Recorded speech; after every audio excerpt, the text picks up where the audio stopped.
श्रीमदात्मने गुणैकसिन्धवे नमः शिवाय।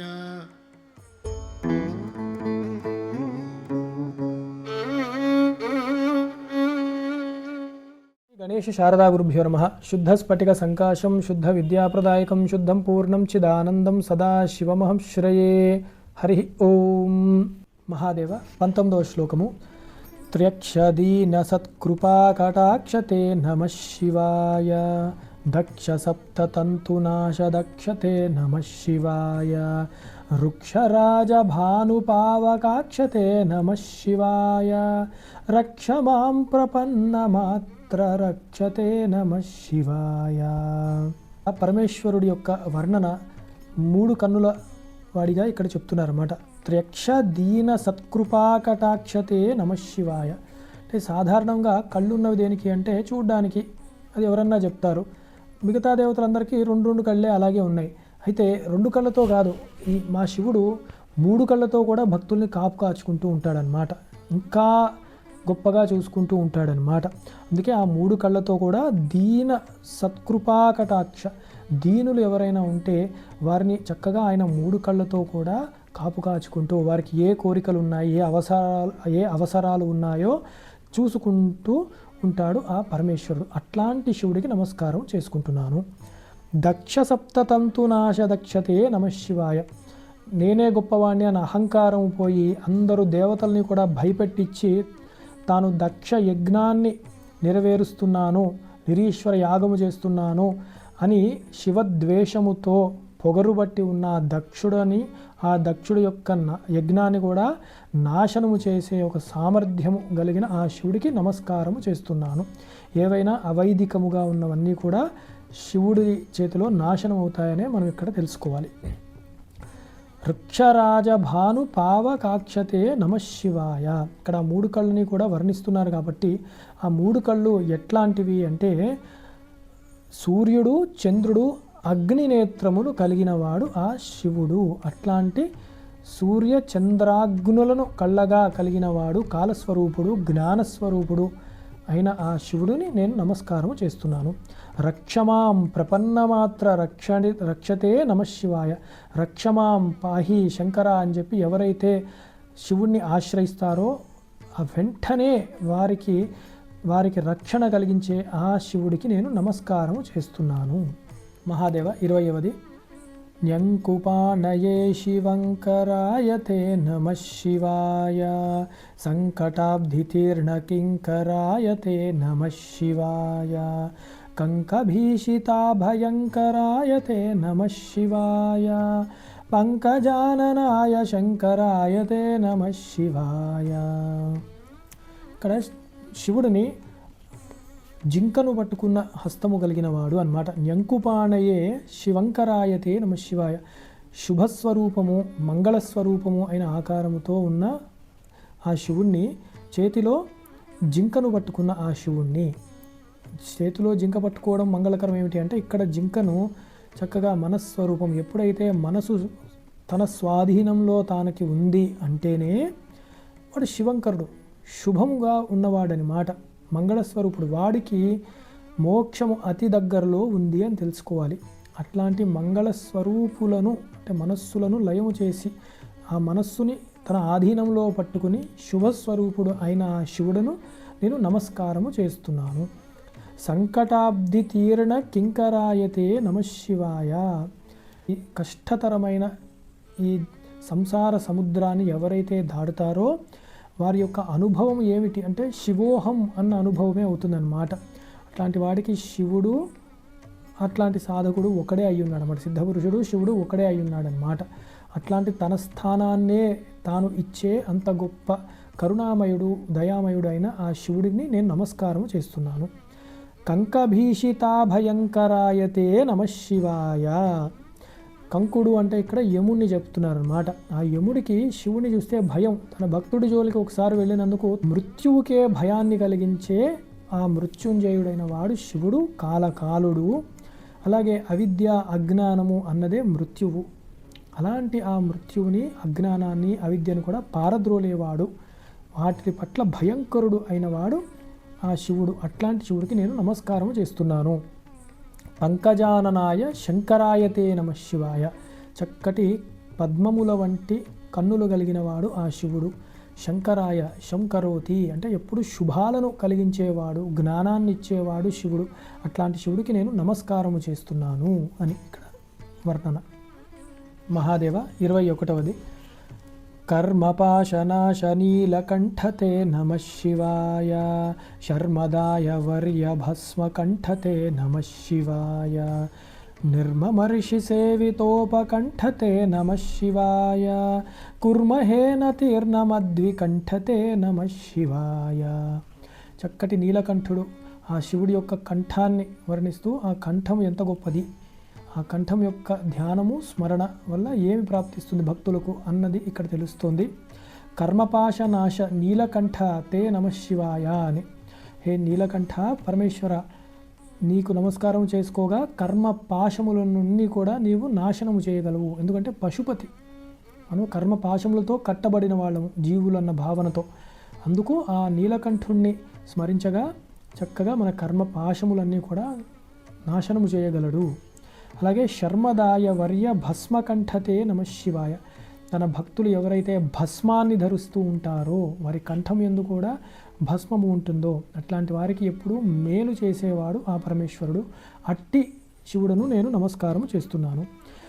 నిర్మమర్షి సేవితోపకంఠతే నమ శివాయ. సజ్జనులు అందరూ కూడా వారు పవిత్రులవుతున్నారు. ఎట్లా అంటే వారి కంఠములో శివనామాన్ని జపిస్తూ వారు చక్కగా వారి కంఠములన్నీ పవిత్రాన్ని పొందుతున్నాయన్నమాట. అంత గొప్ప శివుడిని, ఆ శివనామముని నమస్కారము చేస్తున్నాను. కుర్మహే నతీర్ణమద్వికుంఠితే నమ శివాయ. చక్కటి భక్తి శ్రద్ధలతో పరమేశ్వరుని ఆశ్రయించిన వారి యొక్క భక్తులందరికీ కూడా అనేకమైన అనుగ్రహాన్ని కలిగిస్తూ వారి యొక్క యోగక్షేమములను చూసుకునే ఆ శివుడికి నమస్కారము చేస్తున్నాను అని ఇక్కడ చక్కటి వర్ణనలు తెలిపారు శంకరులు. మహాదేవ 22వ శ్లోకము. విష్టపాధిపాయ నమ్ర విష్ణవే నమ శివాయ. శిష్ట విప్రహృద్గుహాచరిష్ణవే నమ శివాయ. ఇష్టవస్తు నిత్యతుష్ట జిష్ణవే నమ శివాయ. కష్టనాశనాయ లోకజిష్ణవే నమ శివాయ. ఇక్కడ శివుణ్ణి లోకపాలకుడుగా విష్టపాధిపాయ నమ్ర విష్ణవే నమ శివాయ. సాక్షాత్తు ఆ శ్రీమన్నారాయణుడు కూడా నిన్నే కొలుస్తాడు. ఎందుకంటే దేవదేవుడువు, మహాదేవుడువు, లోకాధిపతివి నీవే, విశ్వేశ్వరుడు, విశ్వనాథుడవు. అట్టి నీకు నేను నమస్కారము చేస్తున్నాను అని. శిష్ట విప్రహృద్గుహాచరిష్ణవే నమ శివాయ. చక్కటి శిష్టాచారంలో ఉన్నవాళ్ళు, విప్రులు, వేద మార్గంలో ఉన్న వాళ్ళందరి హృదయంలో కూడా నీవే చరుస్తూ ఉన్నావు. అంటే వేద హృదయము, వేదాన్ని హృదయంలో పెట్టుకున్న వారి హృదయములో కూడా నీవే ఉన్నావు ఆ శివ. అట్లాంటి శివుడకు నేను నమస్కారం చేస్తున్నాను. ఇష్టవస్తు నిత్యతుష్ట జిష్ణవే నమ శివాయ. కోరికలన్నీ కూడా తీర్చే ఆ శివుడవు నీవే. అన్ని కోరికలను జయించగలిగే ఒక సామర్థ్యాన్ని కూడా భక్తులకి ఇచ్చే, అనుగ్రహించే శివుడవు నీవే. అట్లాంటి శివుడకు నేను నమస్కారము చేస్తున్నాను. కష్టనాశనాయ లోకజిష్ణవే నమ శివాయ.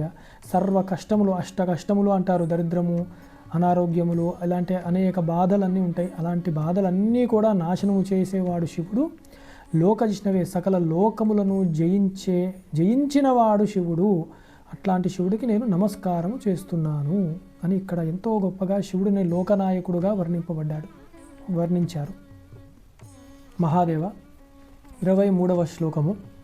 అప్రమేయ దివ్య సుప్రభావతే నమ శివాయ. సత్ప్రపన్న రక్షణ స్వభావతే నమ శివాయ.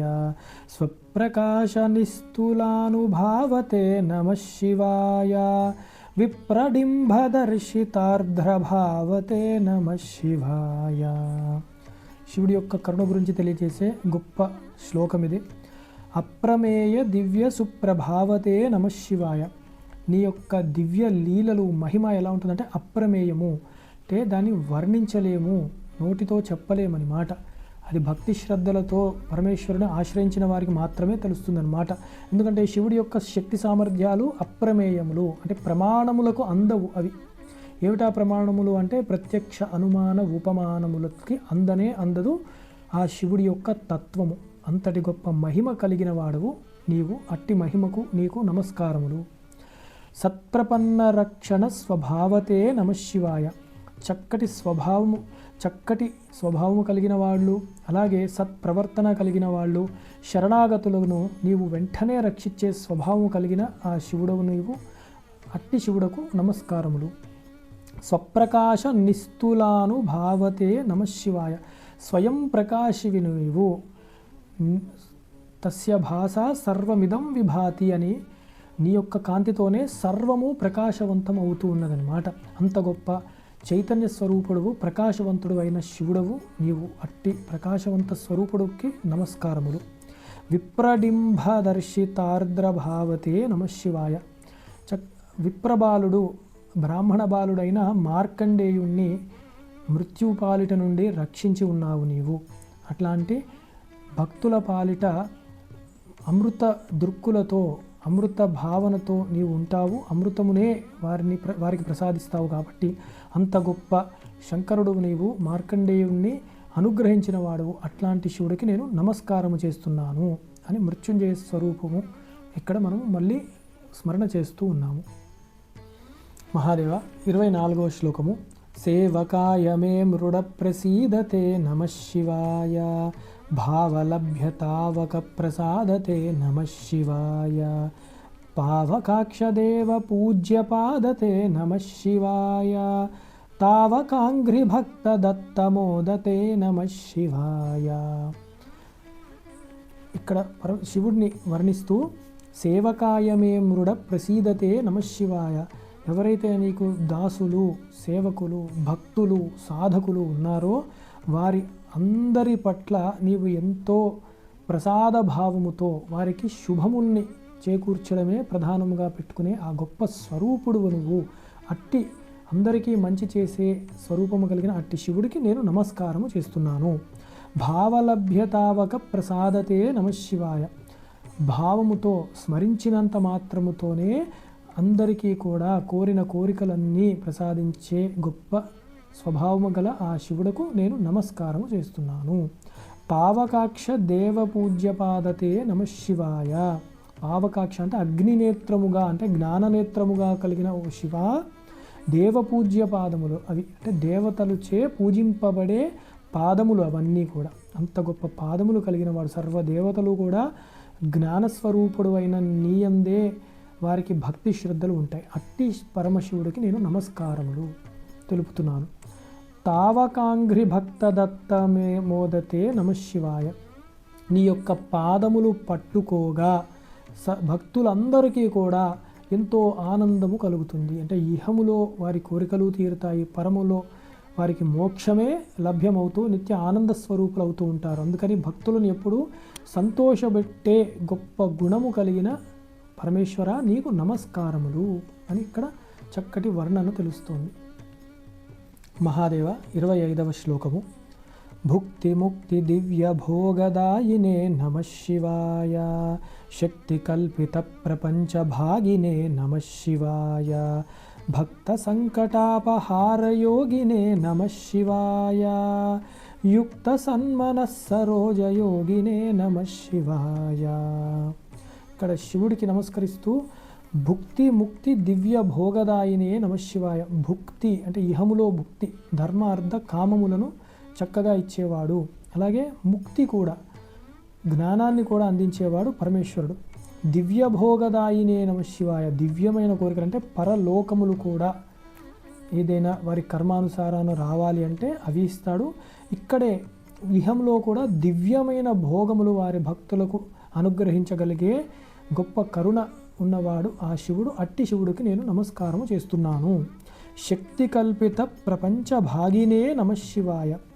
తన శక్తి అయిన జగన్మాతతో కలిసి ఈ ప్రపంచాన్నంతా చూసుకుంటూ ఉంటాడు, సృష్టి స్థితిలయములు చేసుకుంటూ అనుగ్రహిస్తూ ఉంటాడు. కాబట్టి అట్లాంటి శక్తి సహితుడు అయిన ఆ శివుడికి నేను నమస్కారము చేస్తూ ఉన్నాను. భక్త సంకటాపహార యోగినే నమఃశివాయ.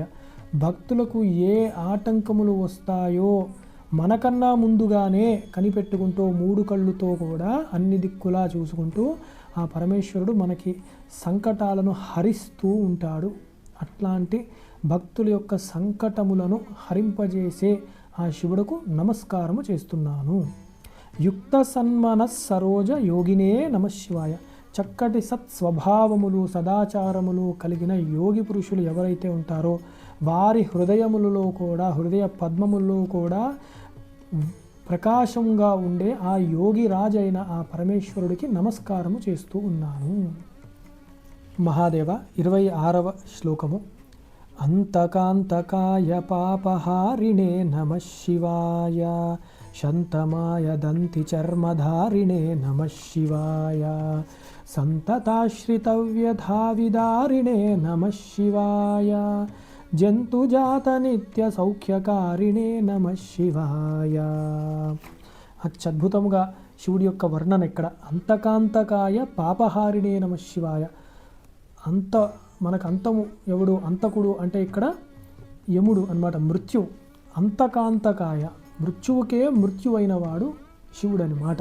ఈ మృత్యు ఎందుకు వస్తుంది అంటే జీవభావనతో ఉండి నేను కర్తను భోక్తను అన్న అజ్ఞానంతో ఉండడం వల్ల మొట్టమొదట వస్తుందన్నమాట.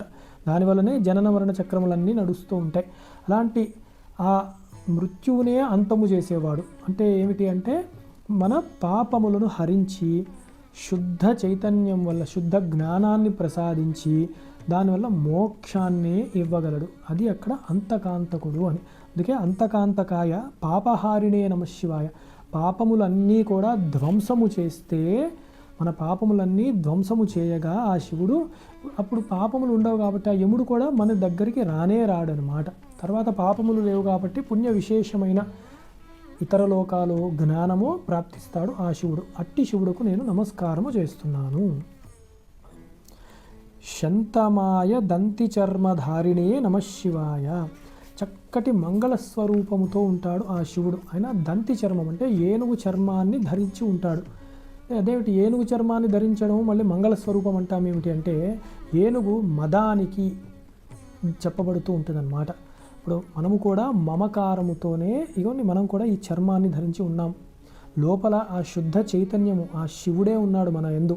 కానీ ఆ శివుడు మనకి తెలియట్లేదు. ఎందుకంటే ఈ చర్మము కప్పివేసి ఉంది. అంటే ఎలా అర్థం చేసుకోవాలంటే దేహాత్మ భ్రాంతి ఉంది కాబట్టి లోపల ఉన్న జీవుడు ఆ సాక్షాత్తు శివుడే అన్న జ్ఞానము తెలియట్లేదు.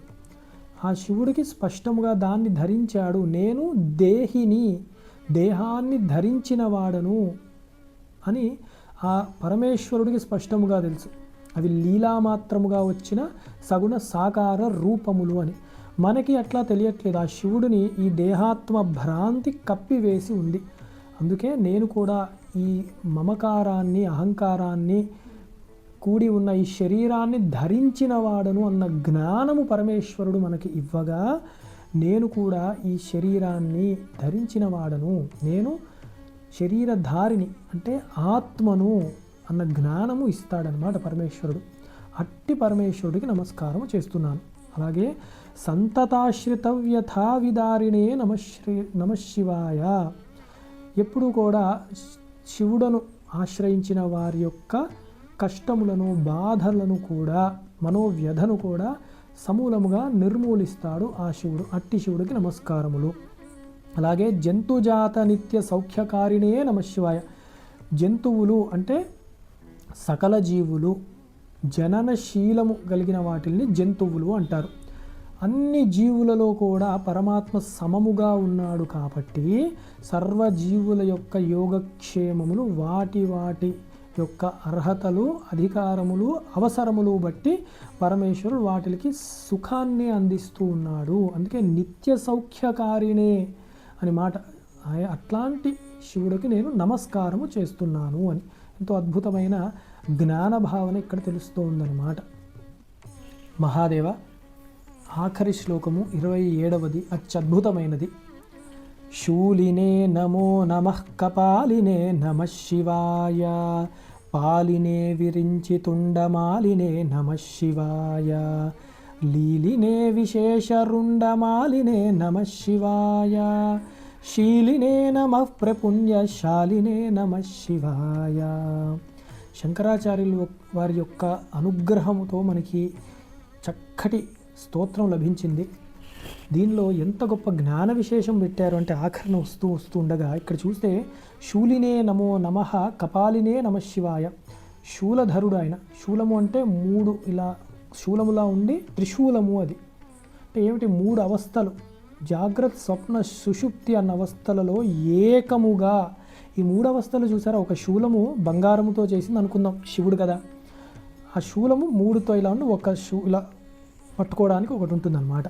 అయితే ఈ శూలము 3 శూలాలులా ఉండి త్రిశూలముగా ఉంటుంది. ఈ పదార్థం మొత్తం కూడా, ఈ ఆయుధం మొత్తం కూడా ఎలా తయారు చేస్తుంది అంటే ఒక ధాతువుతో, బంగారముతో ఉంది. అంటే 3 అవస్థలు, జాగ్రత్త స్వప్న సుషుప్తి అవస్థలు 3గా కనపడిన దాని అంతటా నిండిపోయి ఉన్న ఏకతత్వము ఏదైతే ఉందో అది శివుడు. అది ఒకటే తత్వము, అదే పరబ్రహ్మము. ప్రపంచోపశమం శాంతం శివం అద్వైతం చతుర్థం మన్యంతే స ఆత్మా స విజ్ఞేయ. అదే పరమాత్మ, అదే నీ నిజస్వరూపమై ఉన్నది. అలాగే కపాలినే నమశివాయ, కపాలములు ధరించినవాడు. ఏమిటా పుర్రలు అంటే ఇవే పుర్రలు. ప్రతి జీవుడ స్వరూపంలో కూడా, ప్రతి శరీరాల్లో జీవస్వరూపముగా ఉన్నది కూడా పరమాత్మయే, ఆ శివుడే. కాబట్టి అన్ని తలలు ఆయన తలలే, ఆయన ధరించి ఉన్నాడు. మన బుద్ధులను కూడా బుద్ధి స్వరూపముగా ఆయన ధరించి ఉన్నాడు. పాలినే విరించి తుండమాలినే నమశివాయ. ఇది మనతో కాదయ్యా, బ్రహ్మాది స్తంభ పర్యంతము కూడా. అందుకే బ్రహ్మగారి యొక్క శిరస్సుల్ని కూడా ఆయన మాలగా ధరిస్తాడు. అంటే బ్రహ్మగారి శిరస్సులలో కూడా బుద్ధి ప్రచోదనం చేసేవాడు ఆయనే. బ్రహ్మగారికి కూడా కాలం అయిపోతే ఆయన ఆభరణముగా ఒక చిన్ని రుద్రాక్షలాగా ఆయన మెడలో శోభిస్తూ ఉంటారు. అంత గొప్ప కాలస్వరూపుడు, నిత్యుడు, సత్యుడు అయిన ఆ శివుడు, వారికి నమస్కారం చేస్తున్నాను. లీలినే విశేషరుండమాలినే నమశివాయ. లీలగా శరీరంలో రుండమాల అంటే శరీరముల మాలను ధరిస్తాట. లీలగా అన్నారు. ఇదే అర్థం చేసుకోవాలి. మనము జీవులము, శరీరాలు ఉన్నాయి అంటే మన శరీరములో సచ్చిదానందముగా ప్రకాశించేది ఎవరు అంటే ఆ ఈశ్వరుడే, ఆ శివుడే అయి ఉన్నాడు అన్నమాట. ఆ శివుడే లీలగా ఈ శరీరాన్ని ధరించి ఉన్నాడు మాయతో అని మాట. అది లీల ఆయనది. అట్లాంటి శివుడికి నమస్కారం. ఇక్కడే హృదయేశేర్జున తిష్టతి అంటారు కదా, అలాగే ఈ లోపల ఉన్నది ఆ శివుడే అయి ఉన్నాడు. శీలినే నమ ప్రపుణ్యశాలినే నమశివాయ. వారిని ఆశ్రయించిన వారికి పుణ్య పంట అని మాట ఆ శివుడు. అంత గొప్ప సామర్థ్యము కలిగిన వాడు. సర్వభక్తులను కూడా చక్కగా అనుగ్రహించగలిగే ఆ దయామూర్తి ఆ శివుడు. అట్టి శివుడికి నేను నమస్కారము చేస్తున్నాను అని 27 శ్లోకములు ఈ శివ పంచాక్షరి నక్షత్రమాలా స్తోత్రంలో శంకరాచార్యుల వారు అత్యద్భుతమైన భావనలతో, లీలలతో, వైభవములతో మనకు అందజేశారు. ఎన్నో ఇది చదువుతుంటేనే తెలుస్తుంది. జ్ఞానము ఇహములో పరములో కూడా సుఖ సౌభాగ్యాలు, సుఖము, మంగళములు కూడా మనకి సిద్ధిస్తాయి. అలాగే గ్రహముల దోషములు కూడా ఏదైనా ఉన్న, నక్షత్ర దోషములు ఉన్నా అవన్నీ కూడా ఈ శివనామ స్మరణతో, ఈ స్తోత్ర స్మరణతో, పారాయణతో నశిస్తాయి అని చెప్పడంలో ఏమాత్రము అతిశయోక్తి లేదు లేదు లేదు. అట్లాగే ఇది చేస్తే, ఇది చదవడం వల్ల మనకి ఏమిటి ఫలము అన్నది కూడా చెప్పబడింది. మహాదేవ, ఈ యొక్క అద్భుతమైన స్తోత్రానికి ఫలస్థుతి ఏమిటి అంటే శివ పంచాక్షర మృదాం చతుష్టదోల్లాస పద్య మణిఘటితాం నక్షత్రమాలికామిహ దదాదుపకంఠాం నరో భవేత్ సోమః. ఈ యొక్క గొప్ప శివ పంచాక్షరి మంత్రము ప్రతి పంక్తిలో అంటే ప్రతి లైన్లో కూడా ఆ పంచాక్షరి నడుస్తోంది. నమశివాయ నమశివాయ నమశివాయ నమశివాయ అని. అంత గొప్ప కూర్పు ఉన్న ఈ యొక్క శ్లోకాన్ని ఎవరైతే చదువుతారో, అందులో ఇది మాలా స్తోత్రం కదా, అంటే మాల ఎక్కడ కంఠంలో ఉంటుందంటే ఈ స్తోత్రాన్ని నిరంతరము మనము స్మరిస్తూ, జపము చేస్తూ, పారాయణ చేస్తూ ఉండాలన్నమాట. అలా చేసిన వాడికి వాడు ఏమవుతాడు అన్నారంటే సాక్షాత్తు శివుడే భవేత్ సోమః అన్నారు. స ఉమా సమేతుడు అనమాట. ఉమాదేవితో కలిగిన ఆ సాంబ సదాశివుడి యొక్క స్వరూపమే. అంటే సోహం అన్న లేదా శివోహం అన్న యొక్క జ్ఞానం వస్తుంది అని చక్కటి ఫలస్థుతిని చెప్పారు. నిరంతరము కూడా మనందరము శివదీక్షాపరులై ఈ యొక్క స్తోత్రాన్ని చదువుతూ ఆ జగద్గురు అయిన శివుడు, జగద్గురు అయిన ఆదిశంకరాచార్యులు వారి యొక్క మార్గదర్శనాన్నే మనం ఎంచుకొని వారి యొక్క ఆదేశానుసారము ఈ స్తోత్ర పఠనాన్ని చదువుకుంటూ ఆ శివుడి యొక్క కృపకు పాత్రులవ్వాలి అని కోరుకుంటూ శంకరవాణి తరపున అందరికీ కూడా శివకటాక్షము కలుగాలి అని ప్రార్థిస్తూ సర్వం శ్రీ ఉమామహేశ్వర చరణారవిందార్పణమస్తు. స్వస్తి. శాంతి శాంతి శాంతి.